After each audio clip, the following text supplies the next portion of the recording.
Halo sahabat Premier, jumpa lagi dengan saya Kakak Oge dalam acara Obrolan Santai. Kali ini kita akan membahas satu hal yang mungkin orang-orang banyak belum pada tahu ya, tapi akan kita sampaikan secara santai. Sebelumnya kita udah ngomongin tentang Darby. Dok, ngomong-ngomong tahu nggak dok? Ini Darby dok. Jadi ini jadi simbol rumah sakit Premier Bintaro sekarang nih dok, karena dilihat dari mata katanya dia cerdas, dia sabar, dan ini nanti dibagi ke semua pasien untuk menemani pasien pada waktu sakit. Jadi dokter jangan sampai kepengen, karena nanti jadinya sakit. Oke, kali ini kita akan membicarakan satu hal yang mungkin menurut saya sih berat ya sahabat Premier, tapi semoga para narasumber kita nih yang di hadapan saya udah dua narasumber hebat akan lebih gamblang dan sederhana menerangkan sehingga sahabat-sahabat Premier lebih mengerti. Pertama, Dr. Tejuwono SPBS ya dokter. Apa kabar dokter? Baik. Baik, sehat puji Tuhan. Anak, istri, cucu sehat ya dok? Sehat, sip. Yang kedua Dr. Evodia SPBS ya dok. Gimana dok kabarnya, sehat dok? Baik, alhamdulillah sehat. Sehat puji Tuhan. Oke, supaya nggak berlama-lama kita ngobrol nih dok, ngobrol santai aja. Saat ini kita mau membicarakan mengenai satu penyakit yang mungkin orang-orang luar tuh belum begitu jelas ya dok. Kita namakannya aneurisma dok, aneurisma di otak, karena kan kita saat ini dokter sebagai spesialis saraf dan dokter bedah saraf ya dok, jadi kan nggak mungkin ngurusin yang lain ya dok, jadi bagian kepala ke atas. Dokter saya mau nanya dong dok, kalau Dr. Yuwono nih dok, aneurisma itu yang membedakan sama migrain, sama stroke, sama apalagi ya, epilepsi kayak gitu-gitu apa sih dok? Ya, yang paling mirip sebetulnya adalah dengan migrain ya. Oh, migrain. Jadi kalau pada aneurisma itu kalau gejalanya dalam bentuk sudah pecah ya, itu baru gejalanya sangat mirip karena sama-sama sakit kepala hebat. Oh, jadi yang khas sakit kepala ya dok ya? Kalau seseorang ada nyeri kepala hebat yang belum pernah dialami seumur hidupnya, baru pertama kali mengalami nyeri yang hebat luar biasa itu, kita umumnya berpikir dulu suatu aneurisma. Agak sedikit beda dengan migrain tentunya. Kalau migrain juga berdenyut, juga sakit hebat, bahkan ada yang skala 10. Pernah dapat saya di Ciledug itu sampai kepala dibentur-benturkan tuh. Ke tembok dok? Ke tembok. Saking sakitnya dok? Saking sakitnya. Untungnya CT scan-nya nggak apa-apa dulunya, sampai kita pikir stroke bleeding kan. Tapi kita tahu memang yang aneurisma itu kalau pecah juga bisa menjadi stroke perdarahan. Tergantung letaknya dia di mana gitu ya. Kalau pecahnya di dasar tengkorak, ya gambarannya nggak jelas kelumpuhannya sisi kiri kanan. Tapi kalau perdarahannya pas di jaringan otak, ya itu akan klinisnya akan khas seperti stroke yang lumpuh sebelah itu ya. Tapi sakit kepalanya yang menonjol itu umumnya sakit kepala hebat, muntah-muntah ya, baru kesadaran menurun kalau memang perdarahannya cukup banyak ya. Nah, itu yang membedakan dengan migrain. Nah, kalau migrain umumnya kan sudah tahu pasiennya. Ya, sakit kepalanya ya, sudah langganan lama gitu. Dan umumnya yang saya amati di poliklinik saraf, migrain Indonesia ini cukup banyak orang kena migrain, cuma ringan. Apalagi setelah COVID kali dok, kan banyak yang nggak kerja, nggak punya duit, jadi pada migrain. Karena stres, macam-macam ya.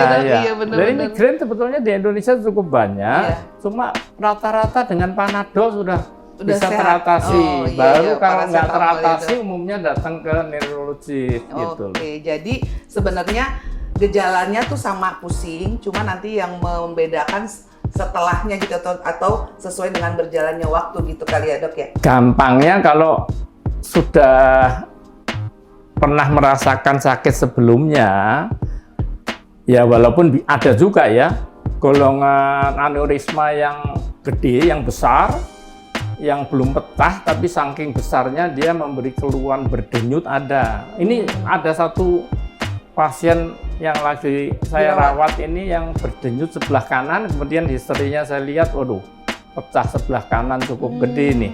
Dan begitu karena kita mau acara ini akhirnya saya digerakkan, waduh kasus ini jangan-jangan kemungkinan aneurisma. Begitu saya telusuri lebih lanjut, ternyata betul dia sebelum hipertensi, kemudian pecah, kena stroke, ternyata dia berdenyut dulu. Oh. Sudah berdenyut dulu baru kena hipertensi segala. Jadi kasus gitu. ini mau kita evaluasi apa Mengarah ke ada sana atau dasar tidak? aneurismanya sebelum kena hipertensi. Oh, gitu. Ya memang korelasinya nanti memang erat sekali antara aneurisma dengan hipertensi ini gitu. Iya. Oke, Dokter Evo, nih saya mau tanya sama Dokter Evo. Untuk angka kejadiannya sendiri nih dok, misalnya angka kejadiannya di Indonesia itu seberapa banyak dan terutama di Rumah Sakit Premier Bintaro nih dok. Kemudian beda nggak dok antara yang perempuan, laki-laki, kemudian umurnya dok? Karena kan ini sahabat Premier kan juga bisa dibilang dari muda sampai tua ya dok. Jadi biar mereka juga bisa mengira-ngira apakah saya termasuk ke faktor yang pendukung terjadinya itu atau tidak, gimana dok? Ya memang kalau kita lihat sih sebenarnya angka kejadiannya sih nggak terlalu besar ya, di bawah 1%. Oh ya, iya, gitu. 1%. Ya, tapi ya itu begitu kalau jadi gejala ya akan bermasalah ya. Ini memang terutama ya pada wanita. Biasanya. Oh jadi perempuan dok yang banyak? Ya biasanya pada wanita. Pusing kali dok ngitungin uang belanja ya dok? Nggak cukup atau gimana? Oh jadi justru perempuan dok yang Ya banyak? lebih banyak uang wanita. Kenapa tuh dok perempuan dok?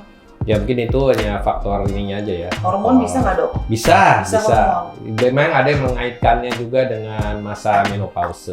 Oh. Makanya biasanya juga terjadinya biasanya di atas 40 tahun. Di atas 40 tahun ya dok ya? Oh jadi menopause kan rata-rata 49 ya dok ya? Ya, kalau misalnya perempuan lah. ya dok. Ya, tapi mungkin sekarang mungkin bisa lebih muda lagi dok. Ya di angka 42, 43 cukup ya, bisa. betul. Terus dokter nih saya mau nanya juga gejala karena kan bisa dibilang kan dia pecah dulu baru menimbulkan gejala yang berat dok. Ya. Berarti gejala-gejala sebelumnya yang pasien rasakan apa dok? Dokter bisa kasih clue nggak dok kira-kira? Jadi sebenarnya begini, untuk aneurisma itu sendiri sebenarnya terbagi dua ya. Oh, maksudnya ada yang ruptured dan unruptured. Rupture itu yang pecah Rupture ya yang dok? udah pecah duluan. Ya tadi seperti yang gejala yang pecah mungkin tadi udah disampaikan oleh Dokter Yuwono. Nah, yang unruptured ini yang belum pecah ini juga terbagi ini dua. Apakah menimbulkan efek massa atau tidak? Oh, gitu. Jadi apakah kecil, apakah cukup besar sehingga mendesak struktur otak di sekelilingnya? Di otak kita ya dok? Iya demikian. Jadi seperti kayak tadi otak berdenyut, seperti rasa nyeri berdenyut, begitu itu mungkin mengenai struktur dura mater gitu ya, lain sehingga dia mengakibatkan rasa sakit. Kemudian juga bisa mengenai saraf penggerak bola mata, makanya jadi pandangannya jadi ganda gitu, jadi pandangan ganda. Atau mengenai cukup besar sehingga mendorong kita sebut dengan namanya chiasma optikum, yaitu persilangan antara saraf mata kiri dan mata kanan. Itu juga mengganggu lapangan pandang kayak gitu. Itu gejala-gejala awalnya ya dok ya? Gejala-gejalanya pada yang unruptured.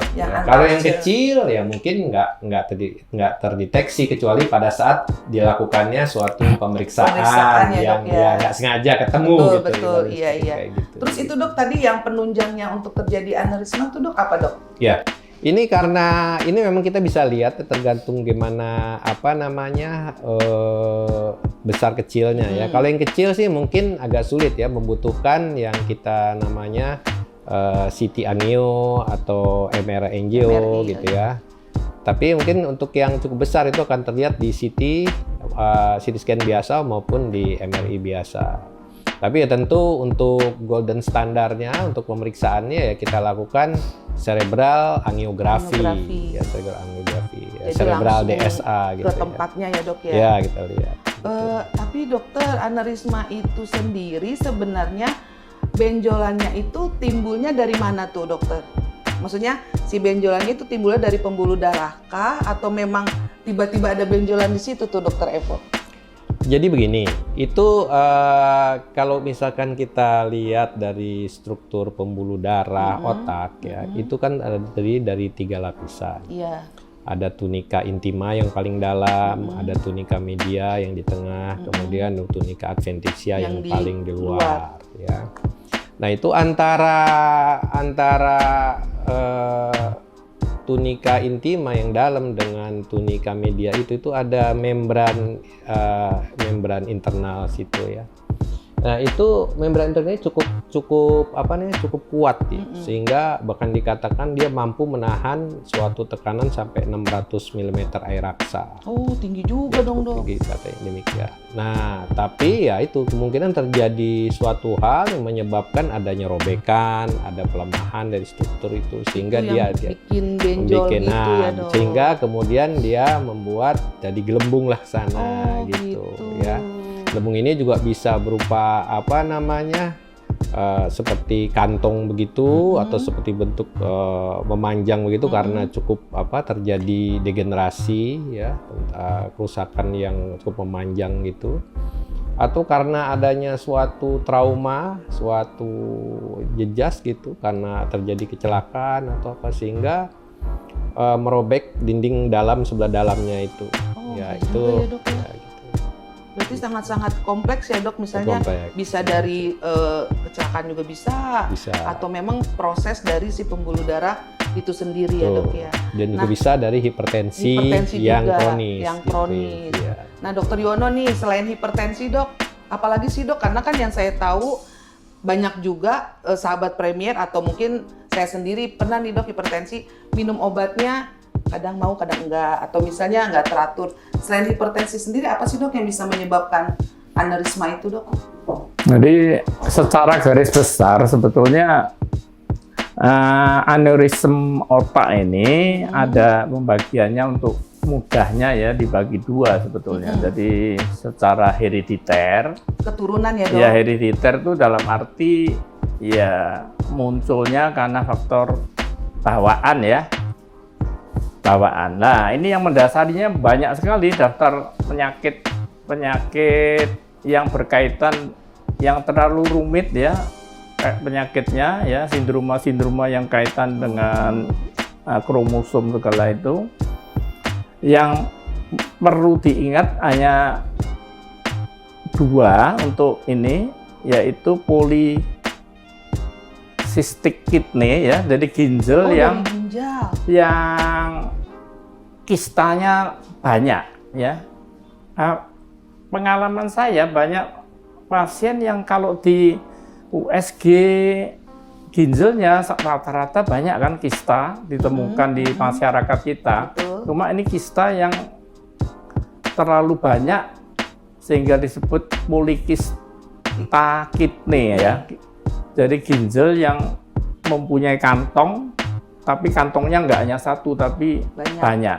Nah, ini predisposisi atau berbakat untuk menjadi untuk kena aneurisme, itu yang bawaan. Di samping ada penyakit-penyakit yang rumit, yang kaitan dengan kromosom, yang namanya rumit-rumit juga jarang sekali kasusnya kan. Nah, itu yang perlu diingat bawaannya, terutama jenis itu. Kemudian yang didapat ini yang paling sering tentunya adalah hipertensi kronik ya, yang sudah berjalan cukup lama sehingga terjadi pelan-pelan kelemahan daripada dinding pembuluh darah. Oh gitu. Ya, dalam hal ini yang perlu ditekankan di sini adalah pembuluh darah arteri yang kecil, biasanya terjadi di daerah situ. Jadi kita tahu aneurisme dulunya saya pikir juga apa semacam tumor, tapi sampai sekarang per definisi nggak dimasukkan dalam tumor pembuluh darah seperti hemangiom dan sebagainya. Tapi dia memang per definisi adalah kantong dinding pembuluh darah yang melemah sehingga dalam bentuk gelembung. Ya, gelembung itu tentunya berisi darah karena dia ada aliran darah, selalu ada aliran darah kan. Betul. Jadi per definisi memang gelembung dari pembuluh darah yang melemah, dan setiap saat dia akan mudah di-trigger dengan hal-hal yang meningkatkan tekanan darah sehingga terjadilah pecah itu, Pecah. seperti yang diceritakan Dokter Evo itu. Berarti yang paling bahayanya kalau terjadi pecah ya dokter ya. Betul. Kalau nggak pecah sih bisa dibilang nggak terlalu berbahaya ya dok. Betul, tapi istilahnya seperti menyimpan bom waktu lah Iya ya. betul. Nah itu dok yang paling ngeri karena Ya. kalau dilihat kan katanya gejalanya sama aja pusing Ya. dan memberat pada saat dia pecah. Nah menurut dokter Evo bisa dicegah nggak sih dok aneurisma ini? Maksudnya ke arah pecahnya itu loh dok, bisa dicegah nggak sih dok? Ya, sebenarnya kita juga mesti melihat sebenarnya ya dari si kausanya tadi, si penyebabnya tadi. Penyebab utamanya ya dok. Ya tentunya ya faktor-faktor yang kita lihat lah tadi, misalkan hipertensi. Sekarang kita coba untuk mengurangi risiko terjadi hipertensi, mungkin tidur yang cukup. Betul. Ya, Jangan mengurangi stres ya dok. ya kayak gitu. Itu kalau saya pikir sih memang kemungkinan lebih banyak bagaimana kita mengarahkan mindset kita. Gaya hidup juga bisa berpengaruh ya dokter ya. Betul. Karena memang kalau misalnya kita apalagi sekarang ini fast food banyak ya dok. Kolesterol betul. bisa nggak dokter Yuwono? Kenapa? Kolesterol tinggi menyebabkan aneurisma. Bisa. Bisa juga dok. Memang salah satu penyebab lain dari aneurisma di samping hipertensi yang long standing, yang lama, berjalan lama. Yang kedua adalah arteriosklerosis ya. Dari arteriosklerosis tentunya pemicunya adalah ya makanan yang berkolesterol tinggi. Sebetulnya banyak risk factor ya, risk factor kita sebut faktor risiko untuk terjadi aneurisma.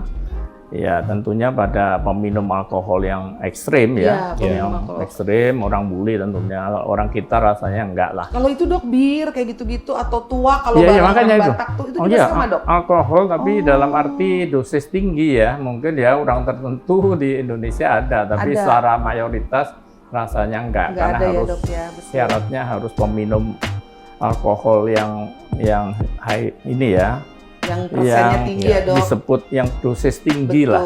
Untung saya minumnya air putih doang dok, sama teh manis sama jus. Oh jadi kolesterol juga bisa bikin aneurisma. Iya. Jadi pencegahannya hanya di mindset tadi ya dokter Evo ya, sama gaya hidup. Betul.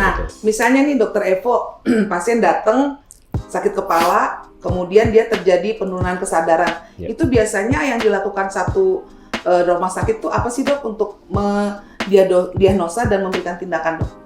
Iya, ini memang sebenarnya kita gali dari riwayatnya bagaimana, mungkin ada predisposisinya segala macam. Kemudian ya tentu kita lakukan pemeriksaan fisik dan pemeriksaan penunjang. Penunjang ya dok ya, betul. Biasa kayak gitu. Nah ini bisa kita lihat dengan CT atau dengan CT scan ya dok dengan ya. CT scan atau dengan MRI. MRI gitu. betul. Itu kalau misalkan kita curiga biasanya itu biasanya kalau dengan CT scan sebenarnya cukup memadai. Ya, kita bisa ngelihat kalau itu dengan adanya suatu yang kita sebut dengan namanya hyperdense, jadi suatu gambaran putih pada CT scan yang memang lokasinya khas gitu, khas ya, bentuknya khas. Di daerah sisterna, kemudian daerah di visura ya, kemudian daerah itu. Itu biasanya itu kalau misalkan menunjukkan keadaan seperti itu, biasanya kita curiga bahwa ini suatu aneurisma yang pecah. Begitu. Ya. Terjadi perdarahan ya dok. Betul. Dan itu biasanya akan dilakukan tindakan khusus operasi atau bagaimana dalam kondisi yang segera atau masih bisa nunggu dok? Nah itu bergantung kondisi itunya ya. Kondisi dari pasiennya ya dok ya. Biasa, tapi tetap biasanya kita juga kalau misalnya udah pecah gitu terjadi yang namanya subarachnoid hemorrhage seperti kayak gitu atau SAH kita kenal gitu. Itu yang memberikan yang disuatkan oleh Dr. T. Yuwono itu suatu nyeri kepala yang hebat benar demikian seperti kayak gitu.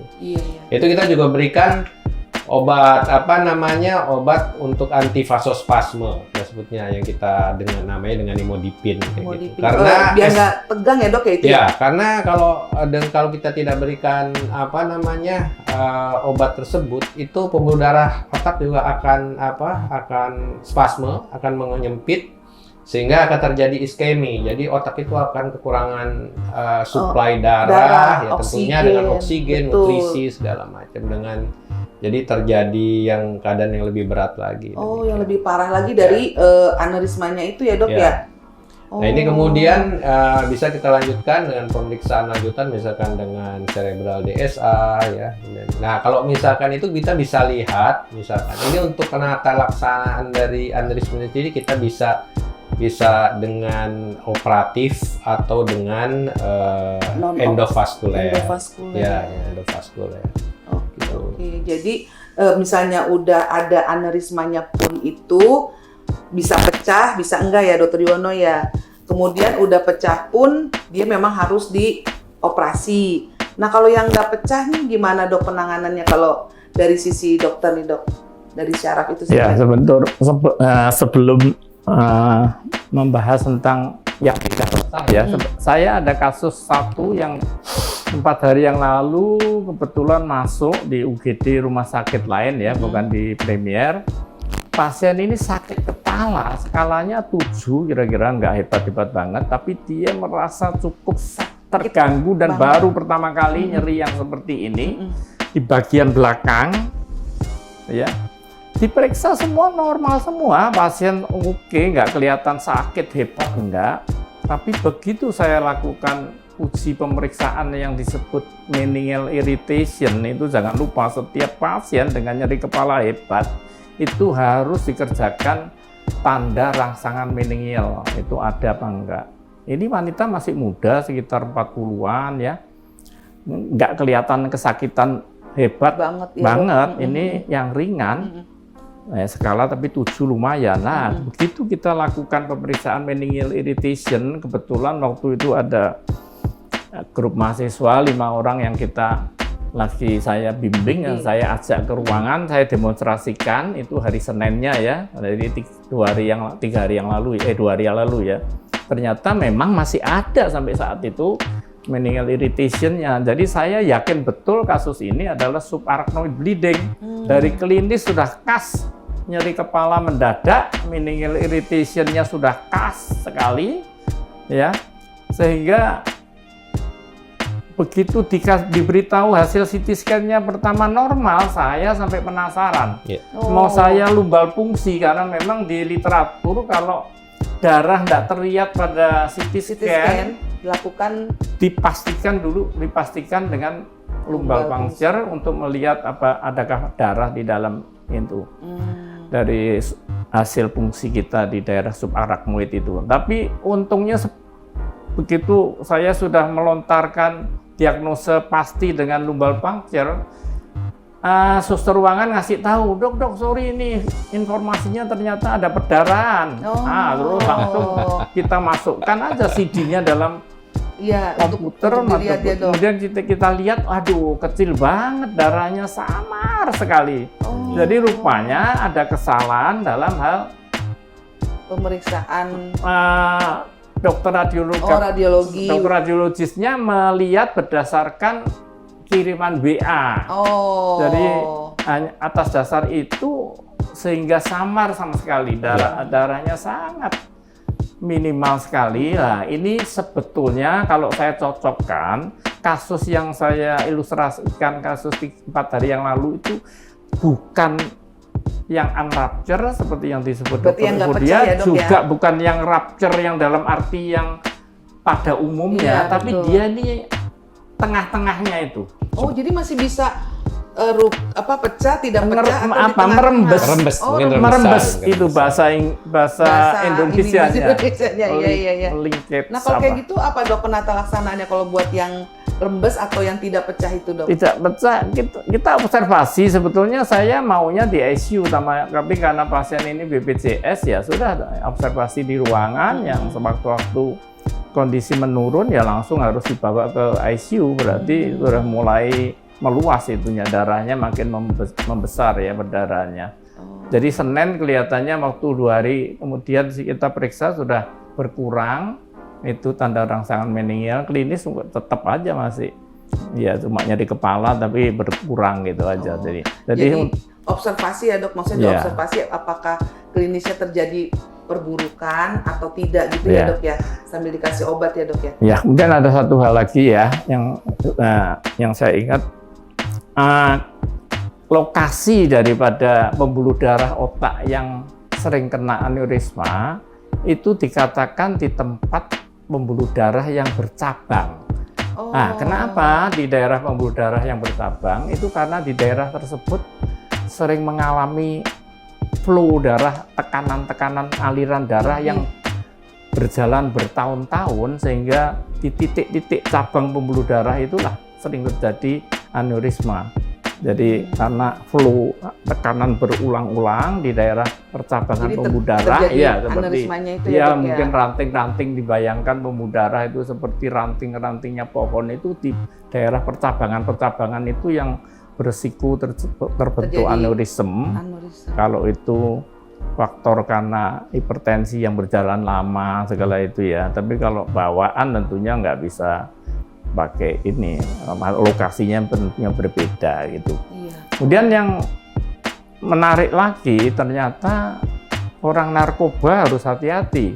Oh, bisa juga, Dok? Termasuk risk factor terhadap terjadinya aneurisma ini. Yang dikatakan ada 2 zat narkoba yang berkaitan dengan penyakit aneurisma ini, yaitu kokain ya. Pertama kokain, yang kedua adalah amfetamin. Jadi 2 zat ini yang berisiko untuk mendapatkan aneurisma juga ya. Dokter, saya ke Dokter Evo nih. Dokter, kalau nanti kalau ada pasien dengan aneurisma otak yang pecah, kemudian dilakukan operasi, apakah dia bisa kembali lagi ke sedia kala gitu, Dok? Bisa aktivitas, bisa kerja, atau bisa melakukan hal sehari-hari, gimana, Dok? Itu bergantung seberapa ininya juga, tergantung gejala klinisnya. Ya, seperti kita kenal tuh ada subarachnoid, kita kenal ada beberapa tingkatan untuk itunya. Ya, jadi ada yang sampai ringan saja, sampai terberat tuh sampai koma. Itu ada sampai gitu. Berarti ya, angka kematiannya juga agak tinggi ya, Dok? Ya, oh iya, kalau misalkan memang berat sekali memang akan menimbulkan kematian kayak gitu. Tapi kalau misalnya dia dengan segera dilakukan penata laksanaan bisa kembali pulih, tapi perlu waktu juga kali ya, Dok, misalnya. Itu bergantung juga bagaimana besar dari aneurismanya. Artinya kalau begitu besar aneurisma kemudian pecah, dia juga akan bleedingnya akan hebat sekali. Ya, kemudian juga di daerah mana? Apakah di daerah yang yang silent, berarti dalam tanda petik maksudnya nggak begitu, atau di daerah yang bersangat ini gitu ya, sangat penting gitu ya, kayak gitu juga. Iya, jadi nih, Dok, saya dapat pelajaran satu. Jadi aneurisma ini bisa dibilang nggak bergejala ya, sahabat Premier. Bisa dibilang juga gejalanya itu sama kayak gejala-gejala sakit pusing biasa. Hanya kalau misalnya dia pecah, baru bisa menyebabkan gejala yang signifikan sampai ke penurunan kesadaran ya, Dokter. Yeah. Jadi kalau misalnya nih, sahabat Premier, ada faktor herediter ya tadi ya, Dok. Kemudian hipertensi, dan kemudian ada angka kolesterol yang tinggi ya, Dok. Sebaiknya MCU atau medical check up ke arah otak juga kali ya, Dokter Eko. Gimana nih sarannya, Dok? Betul, setuju. Betul ya, Dok ya. Jadi lebih baik kita mencegah kan daripada mengobati ya, Dok ya. Jadi kita melakukan medical check up ke arah otak. Oke, demikian sahabat Premier, obrolan santai dengan Kak Oge kali ini membahas tentang aneurisma otak. Yang penting sahabat Premier harus tetap sehat, tetap semangat, dan tetap bahagia. Kalau tadi bocorannya Dr. Evo, mindset ya. Oke, gitu aja. Sampai ketemu lagi di Obras Kak Oge di masa yang akan datang. Dadah!